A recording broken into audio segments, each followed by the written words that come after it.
to the Drag Me to the Movies podcast. I'm Ned. And I'm Joe. In this episode, we're going to talk about Taxi Driver from 1976. It was directed by Martin Scorsese. Stars Robert De Niro, Jodie Foster, Sybil Shepherd, Albert Brooks, Peter Boyle, and Harvey Keitel. So, Joe, what did you think of it? Yeah, so I didn't really know much of what I was going to get into with Taxi Driver. Sure. I knew there were things, like I knew things about it beforehand because it's to me it's one of those cult classic films. One of those things where like referenced quite a bit. Yeah. Well, right, and there's a lot of, I don't know, like posters. I don't know if posters are still a thing nowadays, but like in college, it wasn't uncommon to see a Taxi Driver poster up on people's walls. I don't know if that was your experience at all, but I know I had a few friends that in college had Taxi Driver. Which poster? I mean, there's a few. I'm trying to remember. I seem to want to believe it was like just a taxi with like I don't know if it was a knife or a gun, or I don't remember, bloodstains or something. I don't remember. I can just remember seeing those. Yeah, posters. I think the ones I saw the most, but I wasn't in like dorm rooms, was like the Mohawk showing up in places. Oh, that's one of the ones too. Yeah. Because that was the next thing I was going to get to, is the Mohawk. Mm-hmm. I remembered that being a thing, right? As well.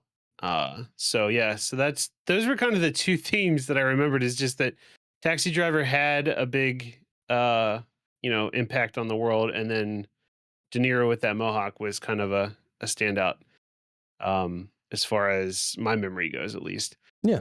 So I, the film starts off basically with, following Travis, and you kind of get to understand that, he's a war vet or a military vet, and he's trying to get a job as a taxi driver. And, it's kind of in that whole that whole way of like inner monologue kind of movie till they start, which was cool. And I don't know, if the first, I would say this is one of those movies where it's like in halves, right? You have like the build up half, and then the shit's hitting the fan half of the film. Yeah.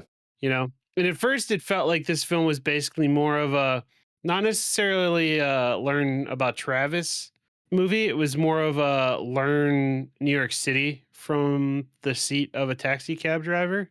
At least that's how I felt at first. Yeah, sure. Because there's a lot of emphasis on the clientele he's picking up, the stuff that happens. Like they talk about some gross things of like how he's cleaning human fluids out of the backseat of his car every night, right. And and you kind of understand too, like a little bit about Travis as it goes on. Like I don't know, I don't want to like say he's like a low life or anything like that, but he enjoys some things like going to the red light district and watching movies. And he's on some kind of pornographic films. Right, he's on some kind of pills that I'm guessing are like caffeine pills or something, because he talks about how he can't sleep. I don't know that they actually talk about what he's taking, do they? I don't remember them exactly referencing, but yeah, he's doing some type of drugs, drinking, all types of things. Yeah, he's popping things quite often. So there's that build up, and then I feel like it kind of takes a hard right turn at the part where he takes, oh my god, what's her name, Betsy, to the pornographic film. And she's for a date, a first date, right, for a date, which hilarious to me, that he would do that, right? But apparently he doesn't know any better, and it kind of leads to how demented Travis is, I guess. And so that's where I'd say like part two of the film kicks in, is right after that. He really starts to become unhinged, starts to lean on his other taxi driver friends, I guess, like Peter Boyle, which I was excited to see Peter Boyle in here. Yep. And you know how they talk about at one point, like, you should carry a gun with you, and he's very much against it until, he kind of kind of breaks mentally. And then all of a sudden he's got 6 guns and, is ready to kill the politician that he was originally supporting, and just very like unhinged stuff. So the story was kind of all over the place for me at first. Like I was admittedly pretty bored with the first half of the film. Okay. Um, and then when the second half picked up, I got a little bit more attentive to it, but still, I don't know. It didn't grip me as much as I was hoping it would. Mm-hmm. Um, it kind of felt like it was. I think this is before those, but like Leon the Professional kind of reminded me a little bit of that. In that, we got a bad guy trying to help a young girl type vibe in some aspect, right? He's trying to help. What was her name? Iris. Iris, yeah. Yep, which is Jodie Foster, get out of um, being a lady of the night type thing, and get back to her parents. And at the same time, though, he's still, you know, planning terroristic attacks against a senator. So it's very very much kind of all over the place as far as that goes. Now the acting overall I felt was good. So that did not detract from the story at all. Like I appreciated the acting, and uh I think this is maybe one of the first times I've seen a young De Niro as well. Okay. So I was happy to see that. Um but yeah, the story overall I think just wasn't for me in this film. That's why I was kind of jumping back to the acting. Is I think the acting is really well done overall, but I feel like the story just wasn't very enticing to me. Um, so I feel like I'm very much against what your feelings would be about this, because you were pretty excited to watch this. So I don't know if I would how do say you feel about this I was film excited for the as far movie as the per story se, goes? but talking Are through it, I you think, surprised? um, of the way you feel about it, no. Yeah. Mainly because the movie's kind of meant to be designed that way a little bit. It's a little bit more of like an observation of what society was, and there's definitely still some parallels to this type of character to today and how we handle individuals that feel disconnected or anything really. They feel on the outside, they feel like they can't find any help, and um, yeah, that's definitely what Travis is in this case. Um, I do agree with your statement about how like it kind of felt like, oh, this is what it's like to be a cabbie in New York, which it definitely covers that, but I really do feel it's more about Travis and his character and his story and where it goes. Hmm. So, Okay. Yeah. Again, I want to reiterate, like, I feel like the movie was well done. mhm, I just think me personally, the topic didn't really resonate with me. So yeah, that's um fair. so that's kind of where I land there. Uh but that being said, um I think I think they handle the violence in this film pretty well. Like that it really goes from non-violent to violent pretty I mean pretty sharply, I think, at that second half. Mhm, There's maybe some, I would say, unbelievable stuff that happens at the end as well with the violence. Travis gets shot in the neck and survives, and shot, other places and still is somehow like not dead. I think I would have rather have seen that Travis died at the end, and instead was remembered as like a martyr instead of living as a martyr like he does mhm, at the end of the film. right. I think I would have appreciated that more. But the violence itself was pretty cool. There's and I like how they approached the violence too, and how Travis progresses as a violent man, right? So like he buys all the guns, practices his shooting, kind of gearing up, Mhm, but at that point was nonviolent, and just happens to find himself in a situation where he becomes violent. Becomes violent pretty easily, with that man holding up the cash register at that little shop or right. whatever, Yep. and just shoots the dude like immediately. Like that escalated pretty quickly, but I feel like was a good way of showing that like that was kind of like opening the floodgate, I think, for Travis's violence to start and his confidence with the violence. Um, so I think again, just to reiterate, the violence side of it I thought was handled pretty well. It is graphic. You see the hotel guy's hand get blown off. There's again, you see Travis get shot in the side of the neck. Travis shoots that uh dude that's in the room with Iris, and you see his head kind of explode.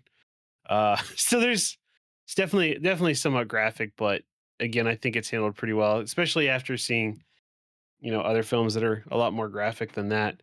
But I don't know from your standpoint what your thoughts are from like that decade of film, the 70s. Had you seen anything like that violence wise in films around then? I know that's kind Um, of off the top. yeah, I would say I have like there's a lot from that era, especially coming after Vietnam and the shit people saw from that. So I feel that started to kind of work its way into the movies and people exposing the stuff that they went through, and it definitely led to some more violent type movies, and especially with New York around that time. Like Hmm. you go to New York now, I mean, I haven't been there a few years, but it's definitely been cleaned up a lot since like the 80s, you know? Right. Yeah, like I have a friend that lives in well, we have a friend that lives in New York City, Hmm. and like he when he first moved there, I was a little nervous about going to stay there with him. I was like, I don't know, New York's such a big city and it's probably full of crime and stuff. And like the big thing with him was telling me was like, oh, crime is actually really down in the city and Yeah.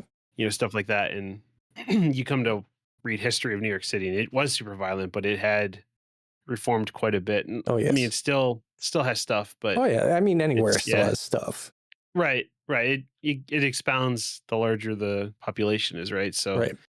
um, but yeah, it's just interesting to think that it could have been that violent at the time in the 70s, I guess. Uh, but yeah, so I guess yeah, the violence is well handled. I will say, I appreciated again another namesake of this film is the "Are you talking to me? Hmm. Are you talking to me?" One Like, of the most quoted lines uh, from the movie. right, and it's funny, watching that, man, people really put some English on their interpretations of that Hmm. when they're mocking De Niro, 'cause, De Niro, when he delivers it, is not as over the top as when people are, like, impersonating him, Right. Yeah. that I've seen on, like, TV shows. That's fair. Yeah. So, yeah, so story-wise, I think that's where I'm gonna end talking there. Music. I thought the music was handled really well in this film. Hmm. I Agreed. appreciated the jazz feel for a lot of it. And then when it's getting dark, there's a lot of like more dark bluesy type music. When it gets to the violence, I kind of like that it kind of reminded me of like I don't know if what the proper terminology would be from, but like kind of like Shaft type Hmm. music with like the funk, a little bit harp music you wouldn't expect to be in that kind of setting, but I feel like is kind of I don't know, normal for the 70s, that kind of feel. Sure. Uh so I feel like like the music is, as far as the music goes, felt that it fit in this film really well. What are your thoughts on the music? Yeah, I thought the music was great. It actually came from Bernard Herrmann. Um, and unfortunately, after this movie, he passed away. But he was nominated for an Oscar. Uh, post. I'm sorry, I'm gonna butcher this word. Posthumously nominated for the Oscar, whatever that word. Yeah, you got it. I think you got it right. Yeah. Um, but yeah, I felt the music played very well for the movie. Um, didn't take me out. Felt like it was setting me into that environment. So yeah, I liked it. Excellent. The cinematography of the film I thought was handled really well as well. um the art direction of the shots while Travis was driving around in his taxi, I thought were really well done. Mm-hmm. Kind of the the lights reflecting off his windshield. At times, the shots from the back seat into the rearview mirror into Yeah. Travis's face. That was pretty well done. There's a lot of shots like uh down range for some things as well. Like when Travis is at the range actually shooting a gun, you're at the target's perspective of Travis Mm-hmm. shooting his gun. Right. When he's uh at the politician's rally ready to try and shoot the politician, they do an aerial shot. At least I don't know if it's aerial, but it's from above, right? Mm-hmm. They do a good shot there of showing like the uh the craziness of the crowd and how Travis is able to escape.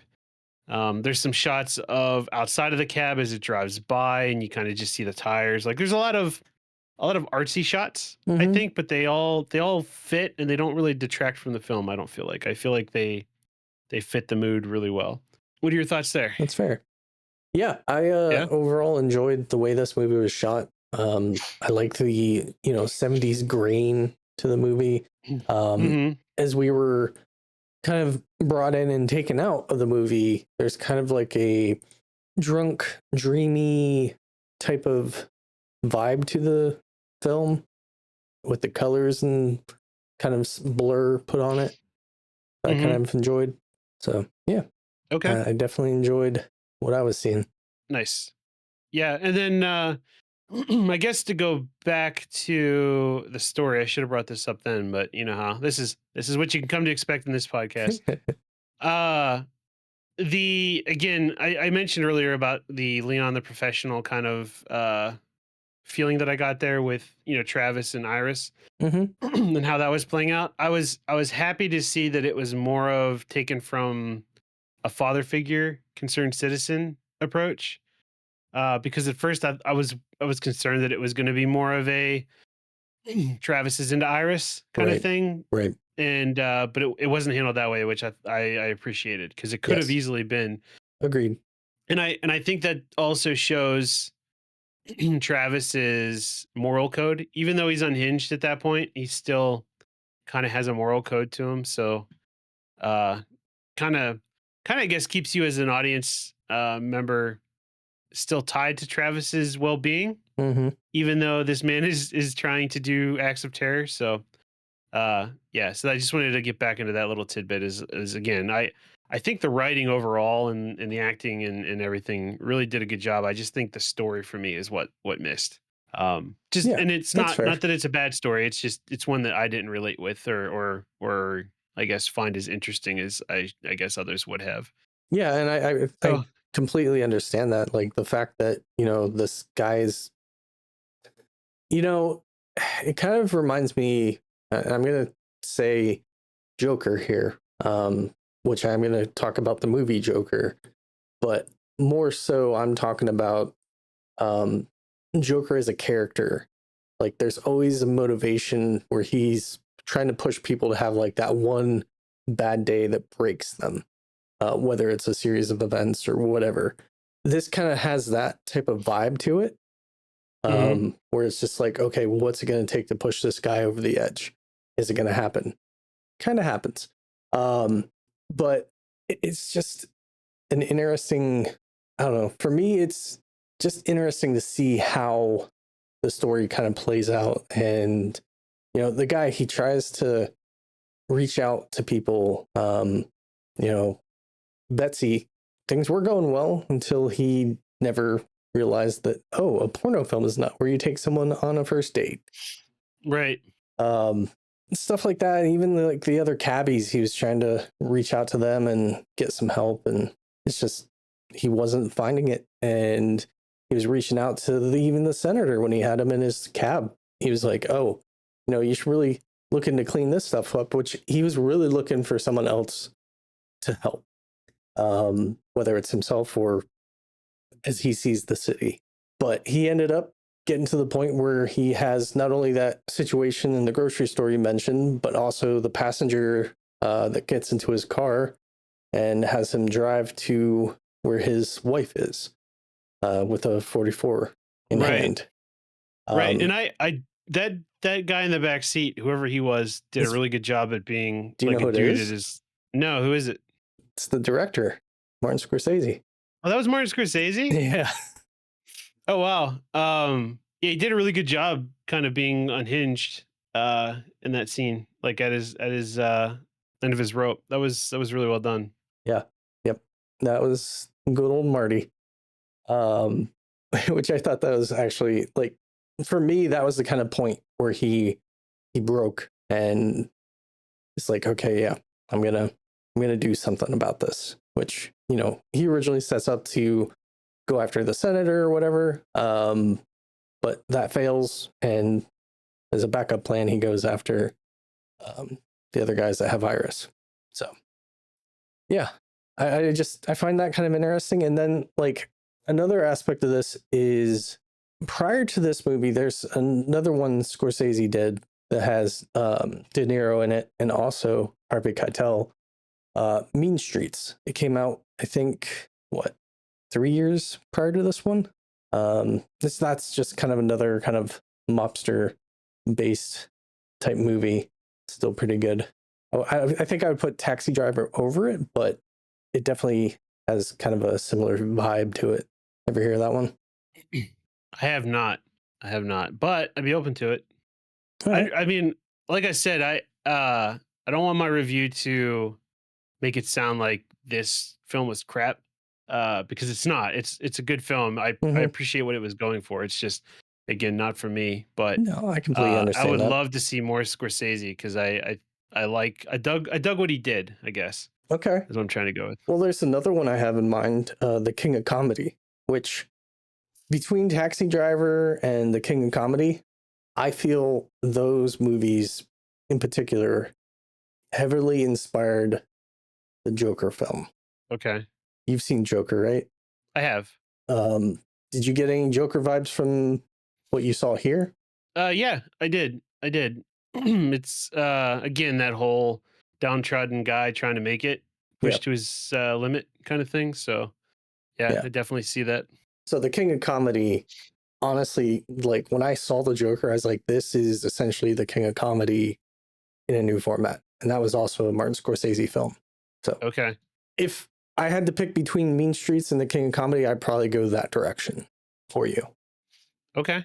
So Yeah, let's do it up one of these times. yeah, sounds like a plan. Some other facts about this. Did you realize Jodie Foster? She was only 12 years old. I figured. I didn't realize. I mean, I know they say that she's what, 13 or something in the film. Yeah, And I figured she looked that age, so I didn't know, but I assumed that it was probably close. yeah. They actually, I think, had some people come in and do like a psych eval on her before actually giving her the part, um, just to make sure she was mentally aware and prepared for something like that. And Yeah, she I wasn't always appreciate in that. all of the scenes. I think they had her older sister um, brought in to kind of be there for those scenes as a stand-in. So, Okay. but yeah, the real Iris that the writer met was in the movie as Iris's friend, the girl that's walking alongside her as Travis talks to her. Oh, yeah, yeah. Yep, Okay. that was the real Iris. Um, and then I guess for me, like this movie, I don't know. For me, I don't know if you felt this way. Like, I'm actually curious. Did you feel sorry for Travis? Um, I want to say no. Um, there were times, yes, like when he was originally trying to get with Betsy. Like Mm-hmm. I kind of, felt for him. But when he kind of did that breakdown of like everyone's against him, how dare she not talk to him, like that kind of thing, I didn't feel bad for him at all because I feel like that's too extreme. Right. Okay. I think, I don't know. For me, I felt that the movie was really trying to push it in that direction. And that's kind of like why, you know, I'm also like with your experience with this movie, I'm curious, did you ever have a thought of after the shootout and they have the scenes where, you see the pictures on the wall, the father writing the letter, reading that out aloud. Did you ever feel like maybe that's a dream sequence? I didn't, but that would make sense. Um, yeah, even though he did do something nice at the end, to help Iris, Hmm. I still didn't like look at him as like a hero. I still felt like he was an anti-hero, I guess, Right. type character. So yeah, I don't know. I mean, the dream sequence side of it does seem to make sense. What do you think? Dream sequences in none of this happened like before Like he the died when writings he on was the sitting on the wall? couch. Okay, that's I was wondering if it was died on the couch or like he's in a coma and he's Yeah. thinking this stuff. Yeah. Like, and so one of the theories or talking points I think I saw someone kind of goes over is like as the camera's kind of floating above De Niro in that scene, it's kind of like his soul leaving his body type scenario. Okay. And then that leads into the other stuff, which according to Scorsese and even De Niro, the ending is quite literal. And I think it was kind of meant to be, you know, kind of the happy ending. And then there's another aspect that the writer included, which, if you remember, I had said like how the beginning and end have like a weird haze and kind of like a dreamy, drunken vibe and look to it. Right.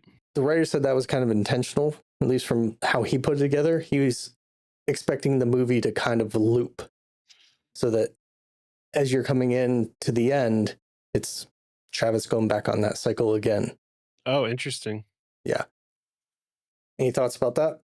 Uh, not really. I mean, I appreciate that like little things like that happen there, but I don't know. I feel like that's just like an artsy way to make a film. I don't know that I feel one way or the other about it, to be honest. Okay, fair. And then the other thing I was going to touch upon, it's racism. It's sprinkled in here. Mm-hmm. Language wise, writing wise, even in the dialogue, you have in here, which there are some great quotes. I know you already hit upon the "Are you talking to me?" But like even some of the journal entries that Travis is making, um, like listen, you fuckers, you screwheads. Here's a man who Mm-hmm. like all that stuff that he has in there. I love the writing. I don't necessarily love everything that's being said in it, but I love the words and how they come together. And um, I really appreciate that aspect of the movie for sure. And I guess for me, the racism is definitely there. I did think, from what I found, the men that were killed at the end were originally meant to be black, which if that would have been the case and they stuck with that, that's a huge problem. Well, yeah, it'd be a huge problem nowadays for sure. Well, I even think then too. Um, do you? I I do. mean, I mean, yeah, it's problematic regardless. Don't. Right. I hope I'm not coming off as like I'm No, pro no, no. that idea. I get where you're coming from. But that was a different time, so I don't know. I don't know if it would have been received as poorly then. But to your point, I appreciate that it wasn't. Right. Yeah, because I think there's definitely like sprinkles of it, but there are definitely a lot of nods to it that Travis is a racist in this Right. movie. Yeah. The only other fact I have to kind of throw is the Mohawk. Apparently, in Vietnam, when some of the commandos were going in for a fight, that's how they would cut their hair as a way of telling people not to fuck with them. Interesting. So they borrowed it for the movie. But yeah, I also read somewhere that the "Are you talking to me?" was kind of ad libbed. I don't know if you saw that anywhere. I did not. It might be. Yeah, I think I think I was reading something that like they interviewed Scorsese and it was kind of like De Niro was practicing his line, like "You talking to me? You talking to me?" Oh, Like, actually, no. I do think I did catch something about that. okay, and it So, was more of he was doing that kind of like also in response to like crew, like and the crew would like say, "Hey, we need more of something." He would say, "Are you talking to me?" kind of thing, and Scorsese picked up on that and was like, "Give me more of that, give me more of it," and that's him like trying to redo that line multiple times, and they just mhm. kept it over because it seemed kind of interesting that he would be in a mirror, looking in a mirror, saying that to himself over and over again. I mean, that might be the case. That's not the story I heard. um, Oh, really? the Okay. story I heard was De Niro was at a Bruce Springsteen concert one night, and during his performance, as he came out onto the stage, he was talking to the crowd, kind of trying to get him hyped a little bit, and he was saying, "Are you talking to me?" And he borrowed it from him to work into the movie for the dialogue. All right, we're gonna have to look things up again and come Yeah, up with I don't a know if we'll be an able to official. confirm. I know there have been definitely some interviews and things out there where Scorsese and De Niro and everyone has been on. I don't know if they talk about that at all, but yeah, Stay tuned on our socials. for sure. But yeah, so I guess I don't have anything else to add. Do you? No, I think I covered everything I wanted to. All right, so you want to talk scores? Sure. So again, I want to reiterate I did not hate this film You by hated any it? means, and I think my score will reflect that. Is Worst movie ever? I give it a 3.5 out of 5. Okay. If it was just off the story, I probably would have gave it a 2 out of 5. But I feel like the film was really well done otherwise. Mm-hmm. Again, it's just not for me, Yeah. but I appreciate what they did. So Yeah. yeah, I give it a 3.5. What All about right. you? I actually give it a 4 out of 5. Okay. I have to admit, like, even though I respect a lot of the movie, the writing, the music, all that stuff, it's definitely not one that I'm like psyched to go back and watch. I was psyched to see how you would respond to it. But in general, this is one that I might watch every 10 years or so. Okay. Yeah, I might go back and watch it again, honestly, at some point, just to see if my taste changes at all. But Yeah. yeah, no, I mean, that lines up with our half point miss that we always have. So Yeah. I guess so. All right. So you awesome. want to talk about next movie recommendations? Yeah, yeah. Let's. What do you got? What do you got on the docket for me, Ned? All right. This one is a movie that is great. And if you don't like it, I'm going to be very mad. It's a movie called Speed. Mm, You haven't seen Speed. I haven't, but I do know that if this podcast goes below 60 miles per hour, we're all dead. I don't even know Okay. if that's the right speed. I just know that that's something they talk about. Yeah. That's all I know. That's it. Okay. Well, I'm definitely looking forward to that one because that is a movie that I do find to be a very good one. Okay. I'm curious to hear what you think about it. Is this one of your films that are like on your Mount Rushmore of films? I don't. I'm trying to kind of clarify in my head whether or not that would actually be in my top 100. I would say there's a good chance Okay. of it. I've never actually settled and put down on paper what my Oh man, top 100 movies would be. we might need a Ned top 100 list at some point. I might Whenever have you find to. time. I might have to do that on Letterbox, maybe. There you go. Okay. But yeah, I guess that's gonna wrap up this episode. Be sure to check us out What on what? I was gonna say, what about our next extra? What do we got going on then? Oh, you want to tease the extra, do you? Yeah. All right. So our next extras is gonna be, wait for it. Hold. What sequels are better than the original? I look forward to this one. Yeah, me too. Well, that's going to wrap up this episode. Be sure to check us out on Threads and Facebook at To The Movies Pod, and we're also on YouTube at The Movies Pod. So be sure to stop by, leave a comment, watch the videos, give it a thumbs up, subscribe, smash that bell, all that jazz. All those buzzwords. Do them all All of them. simultaneously. But yeah, thanks for joining. Yeah, thanks for dragging me into that taxi cab. No problem. Bye, everybody. Bye bye.